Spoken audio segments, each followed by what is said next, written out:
Government organisations ఎక్కడ చెయ్యు నేను ఈసీని కూడా మీడియా ముఖంగా అడుగుతున్నాను సుమోటోగా తీసుకోమనండి.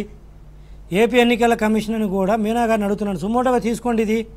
ఎందుకంటే ఇక్కడ ఐబీ ఇవ్వదని మీకు నాకు తెలుసు, కానీ గ్రౌండ్లోకి వెళ్ళి ఎంతమంది తెలుస్తుంది బానన్నా? ఎంతమంది తెలుసు సిబిఐకి ఐబీఐకి తేడా? ఏదో కేంద్ర ప్రభుత్వ సంస్థ ముద్ర వేశారు, రాజముద్ర పైనేసి. ఎందుకంటే ఒకసారి రెండుసార్లు అంటే అనుకోవచ్చు, ప్రతిసారి ఇదే అయిపోతుంది. అది పెద్ద క్రైమ్. అది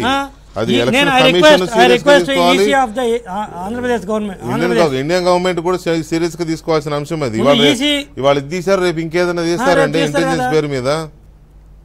నేను ఈసీ మీనా గారిని కూడా రిక్వెస్టింగ్, ఎవరు పెట్టారు ఎందుకు తీసుకోరు మీరు? పెట్టాలి, కఠినంగా శిక్షించాలి. ఆ పెట్టిన దొరకపోయినా అది ఆ పర్టికులర్ వింగ్ ఇన్ఛార్జీలు దానికి బాధ్యులవుతారు. చూడు ఎంత క్లియర్గా పైన సింబల్ వేసి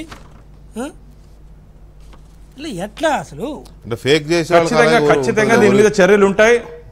ఒరిజినల్ నోట్ కంటే దొంగ నోట్లు బాగా అందంగా ఉంటాయి.